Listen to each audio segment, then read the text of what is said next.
ডিব্ৰুগড়ত এছাম অনা অসমীয়াই বিভিন্ন কৌশল ৰচি মিছা প্ৰলোভন দি ধন সংগ্ৰহ কৰাৰ তথ্য পোহৰলৈ আহিছে। শনিবাৰে পোহৰৰ বাট নামৰ এনজিঅ'টোৱে মহানগৰ খনিৰ বিভিন্ন প্ৰান্তত বৃদ্ধাশ্ৰমৰ নাম লৈ ঘৰে ঘৰে ধন সংগ্ৰহ, মৃত শিশুক জীৱন্ত ৰোগীয়া শিশু বুলি ফটো দেখুৱাই ঘৰে ঘৰে ধন সংগ্ৰহ কৰি অৱশেষত আৰক্ষীৰ জালত পৰে। পোহৰৰ বাট বুলি চিনাকি দি পাঞ্চালী পাল চৰকাৰ, ৰূপা বৰ্মন সিং, জয় চৰকাৰ আৰু বিকি ভট্টাচাৰ্যই চলাই গৈছিল এই ধন সংগ্ৰহৰ প্ৰক্ৰিয়া। বিগত কেইবাবছৰৰ প্ৰায় চক্ৰটোৱে ডিব্ৰুগড় আৰু ইয়াৰ চুবুৰীয়া জিলাসমূহতো সংগ্ৰহ কৰি আহিছিল ধন। যিকোনো ব্যক্তিয়ে সুধিলে ডিব্ৰুগড়ৰ অভাৰব্ৰিজৰ তলত পোহৰৰ বাট নামৰ এটা এনজিঅ'ৰ যোগেদি বৃদ্ধা আশ্ৰম চলাই বুলি কয়। কিন্তু প্ৰকৃততে তেনে কোনো এনজিঅ'ৰ অস্তিত্বই নাই। সহজ সৰল লোকে বৃদ্ধ লোকৰ বাবে কাম কৰাৰ এনজিঅ'টোৰ প্ৰতি আন্তৰিকতাৰে ধন দি আহিছে। ধন সংগ্ৰহ কৰিবলৈ আহে মহিলা, বিনিময়ত আনকি দিয়ে পোহৰৰ বাট এনজিঅ'ৰ টকা ৰচিদ। ধন সংগ্ৰহ কৰি চক্ৰটোৰ ডিব্ৰুগড়ত ইমানেই সময় পাৰ হ'ল যে পাহৰিয়েই গ'ল পূৰ্বে ধন সংগ্ৰহ কৰি যোৱাৰ কথা। সেই একেটা ঘৰতে পুনৰ বৃদ্ধাশ্ৰমৰ নামত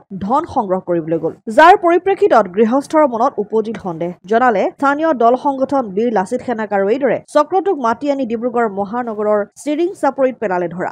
এনজিঅ'ৰ স্বয়ম্ভু ফাউণ্ডাৰে নিজ মুখে স্বীকাৰ কৰিলে পোহৰৰ বাট এনজিঅ' ভুৱা। আনকি এগৰাকী বন কৰা মহিলাৰ ৩ মাহ পূৰ্বে মৃত্যু হোৱা সন্তানৰ ফটোখন ব্যৱহাৰ কৰিও ঘটিছিল ধন। চক্ৰটোক অৱশেষত বীৰ লাচিত সেনাই আঁঠু কৰাই গতালে আৰক্ষীক। আহি মেলি আমাক কম্বল এখন, ব্ৰেড এটা, বিস্কুট এটা দিলে। দি মেলি ল'ৰাটোক ফটো মাৰিলে। ফটো মাৰি ক'লে যে কি আমি বাইদেউ আপোনালোকক সহায় কৰিম। তাহাঁতিতো আমাক একো সহায় কৰা নাই।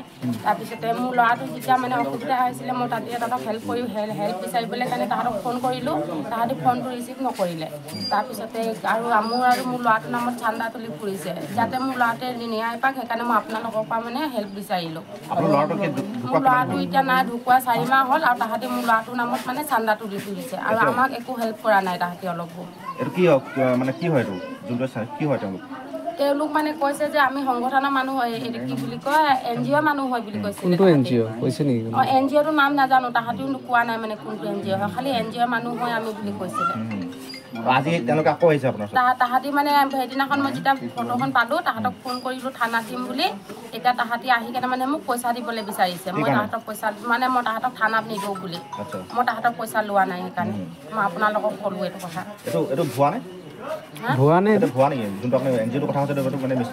এইটো মিছা, এইটো এনজিঅ'ই নাই। তাহাঁতি এইটো এনেই এনজিঅ'ৰ নামত পইচা তুলি তাহাঁতি এইটো ভাগ কৰি কেনে খাবলৈ বিচাৰিছে। নামখিনি নাজানো, তাহাঁতি অকল এইকেইটা মানুহে আহিছিলে। তাহাঁতৰ লগত আৰু এজন মানুহ আহিছিলে। 4জন আহিছিলে তাহাঁতি। মহিলা 2গৰাকী আছিলে। মোৰ নামটো ৰিংকি কৰ্মকাৰ।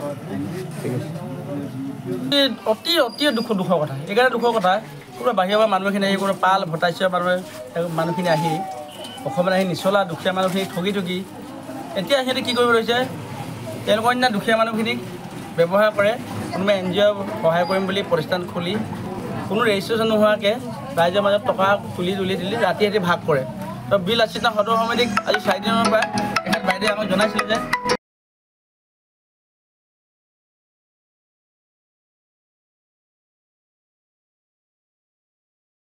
যেতিয়া আমি আহিছিলোঁ, আজি আহিছিলোঁ বুলি নহয়, আজি 3 দিনৰ পৰা আমি এটা ভুৱা প্ৰতিষ্ঠান পোহৰ বাট নামৰ বৰ ধুনীয়া নাম এটা দি দিছে, কিন্তু আন্ধাৰ কাম কৰে।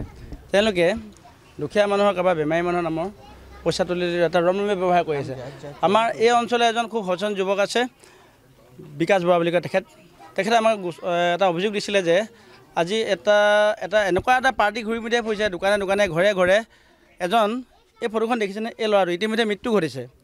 এই মৃত্যু ঘটা ল'ৰাটোৰ নামত তেওঁলোকে গোহাৰি পত্ৰখনত যিখনত পইচা তেওঁলোকে বিচাৰে, সেই ফটোখন তেওঁলোকে মাক আৰু পুতেকৰ ফটোখন ব্যৱহাৰ কৰি মানুহৰ ঘৰে ঘৰে দোকানৰ প্ৰতিষ্ঠানে পইচা বিচাৰি ফুৰা তেওঁলোকে কয় যে এই ল'ৰাটোক তেওঁলোকে যথেষ্ট সহায় কৰিব আৰু তেওঁলোকে এনেকুৱা ধৰণৰ মানুহবিলাকক সহায় কৰিব লাগে এটা এনজিঅ' খুলিছে। কিন্তু সেই এনজিঅ'টোৰ কোনো ৰেজিষ্ট্ৰেশ্যন নায়েই।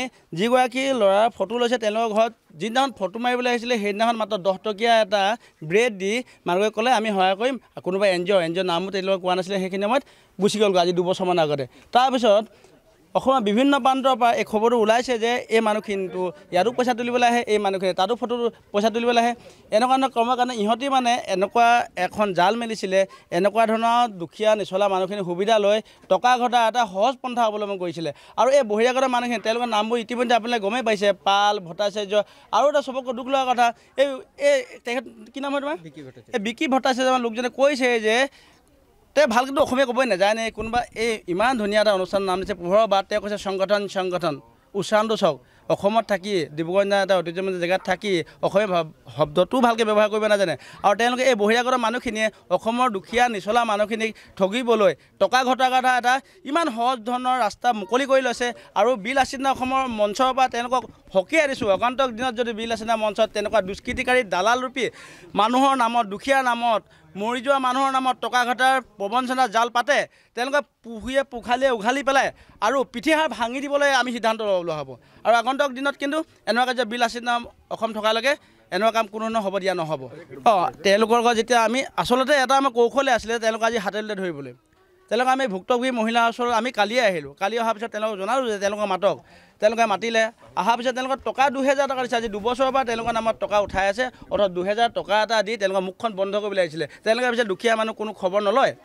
কিন্তু এতিয়া 2000 টকা দিয়া সময়তে আমি হাতেৰে ধৰিলোঁ যেতিয়া হাতত ইতিমধ্যে আপোনালোকে দেখা পাইছে আৰু বহি আছে ভিতৰত মহিলা দুগৰাকী তেওঁলোকে একদম কথা থৰক বৰক তেওঁলোকে ক'বলৈ বাধ্য যে আমি ভুৱাকৈ হয় পইচা তুলিছোঁ তেওঁলোকে শপতো খাইছে যে আজিৰ পৰা আমি পইচা নোতোলোঁ কিন্তু তেওঁলোকে ক'লেই নহ'ব নহয় এনেকুৱা ধৰণৰ প্ৰতিষ্ঠান হাজাৰ প্ৰতিষ্ঠান গঢ় লৈ উঠিছে অসমত অসমীয়া মানুহৰ টকা লুণ্ঠন কৰিবলৈ বহিৰাগত এখিনি মানুহে ইমান ধুনীয়া জাল এখন ল'ব পাৰে আৰু এই বেমাৰীৰ নামত পইচা লোৱা কথাটো আজিকালি সহজ হৈ গ'ল কোনোবাই বেমাৰীৰ কাষত থিয় হৈ দিব আমি তেওঁলোকক সহায় কৰিম বুলি পইচা অহা যিটো ৰাস্তা আজিকালি ৰমৰমীয়া বেপাৰ কৰি আছে এইটো খুব সহজভাৱে তেওঁলোকে লৈছে কিন্তু এই মহিলাগৰাকী আজি ভালকৈ যদি সোধপোছ কৰে তেওঁলোকে নিজৰ মুখেৰে স্বীকাৰ কৰিব তেওঁলোকে ভুৱা আৰু অপৰাধ কৰি আছিলে এতিয়া আমি তেওঁলোকৰ আইনৰ সহায় লৈ তেওঁলোকৰ আইনত যদি আগন্তুক দিনক ভুক্তভোগী মহিলাই উচিত ন্যায় আৰু যিটো তেওঁলোকে সম্পূৰ্ণ এইটো মানহানি কৰিছে এই মানুহগৰাকী ফটো এখন ব্যৱহাৰ কৰি তেওঁলোকে যে জনাইছে যে এই অসমীয়া মানুহগৰাকী সম্পূৰ্ণ ভিকহু আৰু তেওঁ ভিকহু বুলি নাঙত কৰি দিছে প্ৰতিষ্ঠানে ঘৰে ঘৰে গৈ কিন্তু তেওঁৰ নামত টকা উঠাই আছে আৰু টকা নামত 10 টকা এটা ব্ৰেডহে দিলে এই ফেমিলিটো বৰ্তমান ইয়াতে বাস কৰে আৰু তেওঁ ঘৰ ইয়াতে এইটো ঘৰ যিটো ঘৰত আপোনালোকে আহিছে বৰ্তমান তাতে বাচ্চা ঢুকাই গ'ল ইতিমধ্যে ঢুকাই গ'ল কিন্তু অথচ এদিনো খবৰ ল'ব নাহিলে আৰু আজি আমি তেওঁলোকে জাল পাতিছিলোঁ গম পালে নেকি আৰু তেওঁলোকে ইমানে মুখ্য হয় দেই দালালখিনি ইমানে মুখ্য দিলে গম নাপালে যে আমি জাল পাতিছোঁ জালত ভৰি দিলে টকা 2000 দি মুখখন বন্ধ কৰিবলৈ আহিছিলে আৰু প্ৰমাণ জ্বলন্ত প্ৰমাণ এই ল'ৰাটো আছেই যেনেকৈ পইচা তুলি আছে আৰু মানে পোহৰৰ বাট নামৰ নাম দিছে ধুনীয়া আন্ধাৰ কাম কৰি আছে আৰু কোনো ধৰণৰ কোনো ৰেজিষ্ট্ৰেশ্যন নাই মই বিকি ভট্টাচাৰ্য ডিব্ৰুগড় কেপি ৰোডৰ বাসিন্দা তাৰ মানে আমাৰ হৈ গ'ল এওঁ এটা মানে জয় চৰকাৰ নামত ল'ৰাটো মোক এটা ভুৱা সংগঠনত এতিয়াই গম পালোঁ দাদা সিহঁতি যেতিয়া চাৰ্জ কৰিলে এওঁ ভুৱা এটা সংগঠন চলাই আছিলে সংগঠনটোৰ নাম হৈ গ'ল পোহৰৰ বাট তো মই এতিয়া দাদা সিহঁতক প্ৰতিশ্ৰুতি কথাটো গোটেই কথাখিনি খাৰখিনি খুলি মেলি ক'লোঁ যে মই যোৱা 24 তাৰিখত মই জইন কৰা হওঁ মই এতিয়ালৈকে এদিনৰ বাহিৰত যোৱা নাই এনেকৈ যে মই বাহিৰত গৈ কিবা এটা কালেকশ্যন কৰিলোঁ মোৰ একো দায়িত্ব নাছিলে মোক ক'লে যে এনেকৈ আমি এটা NGO খুলিলোঁ তো সেইটো কাৰণে আমাৰ এটা ছাপোৰ্ট লাগে তো মই ক'লোঁ ঠিক আছে মই চানডে লগ লাগি দিম কেতিয়াবা কিবা লাগিলে মোক ক'বি হেল্প কৰি দিম এইটো মোক জয় চৰকাৰ বুলি ল'ৰাটোৱে ক'লে তো মই ক'লোঁ যে কিবা এটা হেল্প লাগিলে কৈ দিবি তো মই ক'লোঁ ঠিক আছে মই সেইটো চাই দিম কিবা যদি হেল্প লাগে বা মই কিবা এটা আগবঢ়াব পাৰিলে মই বঢ়াই দিম তো এতিয়া মই আজি তেতিয়া এটা মানুহ এৰি গুচি গৈছিলে ৰঞ্জিত তেওঁৰ নাম ৰঞ্জিত তেওঁৰ টাইটেলটো মই গম নাপাওঁ এওঁ এৰি যোৱাৰ পিছত মই এওঁ সুধিলোঁ যে এওঁৰ ফটোটো কেলৈ ইয়াত আছে এওঁৰ ফটোটো থাকিব নালাগে তো এওঁ ক'লে যে নাই এইটোতো মই মানে এওঁ ক'লে যোনজনে কাম কৰিছিলে ৰঞ্জিত বুলি এওঁ ক'লে যেতিয়ালৈকে মানুহ নোপোৱা তেতিয়ালৈকে নাম্বাৰ এইটো থাকিব লাগে মোৰটো থাকিব দিয়ে তো মই ক'লোঁ ঠিক আছে এওঁ যদি নিজৰ ইচ্ছাত ক'লে মই আৰু ক'বলগীয়া কি আছে তো মই সেইটো ক'লোঁ তাৰপিছত মোক কালি গধূলিকে কালি ৰাতিপুৱাকৈ দাদাই ফোন কৰিলে সিহঁতক তো সিহঁতিহে আকৌ মোক কনফাৰেঞ্চত ল'লে দাদাই মোক ক'লে এনেকৈ কথা তুমি জানানে ভুৱা এইটো হয় এই হয় সেই হয় তো মই ক'লোঁ দাদা মইতো এইটো গম নাপাইছিলোঁ তো এতিয়া মই আপোনাক কথা দিছোঁ আজিৰ পৰা আৰু কালেকশ্যন নহয় তো মই তাৰপাছত এওঁৰ লগত যুঁজিলোঁ মই ক'লোঁ এইবিলাক কালেকশ্যন বন্ধ হ'ব লাগে মোৰ নামটো মই এটা পাৰ্লেজি কাম কৰা ল'ৰা হওঁ তো মোৰ নামত এটা মানে কলংক আহি যাব মই বেকাৰ থানা পুলিচ হ'ব মই সেইটো বিচৰা নাই তো সেইটো কাৰণে কালেকশ্যন কৰে সেইটো সিহঁতি কোৱা মতে এই আপোনাৰ বাচ্চা যেনেকৈ এবনৰ্মেল বাচ্চা তাৰপাছত বিকলাংগ ইহঁতৰ কাৰণে কালেকশ্যনটো কৰে আৰু দ্বিতীয়তে এতিয়া জনামতে মোৰ এটা 2000 টকা হেল্পো কৰিছে 24 তাৰিখৰ পৰা এতিয়ালৈকে যিমান কালেকশ্যন হ'ল তাৰ ভিতৰত 2000 টকা এটা হেল্প কৰিছে হেল্পটো এপ্ৰক্সটোতো মই ক'ব নোৱাৰিছোঁ কেলৈ মই হিচাপ নাচাওঁ মই একোৱেই নাচাওঁ কালেকশ্যনৰ পইচাখিনি জয় চৰকাৰৰ ঘৰতে থাকে তো মোৰ হাতত একো নাই মই মানে জাষ্ট নামৰে আছিলোঁ নাম মাত্ৰ মোক প্ৰেচিডেণ্ট হিচাপে লগাই থৈছিলে মহিলা দুগৰাকী জয় চৰকাৰৰ এজন ৱাইফ হয় আৰু এজন নতুনকৈ সোমাইছিলে ৰূপা বৰ্মন এওঁ আছে পোহৰৰ বা কালেকশ্যন কৰিলে এতিয়া আমলাপতিৰ পৰা আৰম্ভ কৰিছিলে আমলাপতি বৰুৱা এইটোৰ পৰা আৰম্ভ কৰিছিলে একচুৱেলি হৈ গৈছিলে কি যোৱা বছৰ 24ত মানে এইটো কৰিছিলে অপেনিং কৰিছিলে তাৰপাছত মানুহ হোৱা নলকে সিহঁতি বন্ধ কৰিছিলে তাৰপাছত যেনে তেনে মানুহ 4টা যোগ খালোঁ সেইটো কাৰণে সিহঁতি অপেনিং কৰিছিলে মোক কৈছিলে যে ৰেজিষ্ট্ৰেশ্যন নাম্বাৰটো এপ্লাই কৰা আছে এপ্লাই পাই যাবি মই ক'লোঁ যে কালেকশ্যন এনেকৈতো নহয় ময়োতো এটা সংগঠনত মানে পালে এটা সংগঠনে হয় তাত কাম কৰোঁ তো মইতো গম পাওঁ এইটো সংগঠন হয় সেইটোতো এনেকৈ নহয় তো আমি ৰেজিষ্টাৰ বা আমি এটা লাইচেঞ্চ লৈ কাম কৰোঁ তো আমি সেইটো কাৰণে তেওঁক অবজেকশ্যন কৰিলোঁ এওঁক তাৰপাছত দাদাই কোৱাৰ পিছত মই কালিৰ পৰাই কাম বন্ধ কৰাই দিলোঁ কাম আৰু নকৰিব কৰিব নিদিওঁ বিকি ভট্টাচাৰ্য সভাপতি নাই একো ৰেজিষ্টাৰ নাই আৰু মই ক'লোঁ ৰেজিষ্টাৰ নোহোৱালৈকে কাম বন্ধ কৰিবলৈ কিন্তু কামটো বন্ধ কৰা নাই অসম আদিত্য ডিব্ৰুগড়।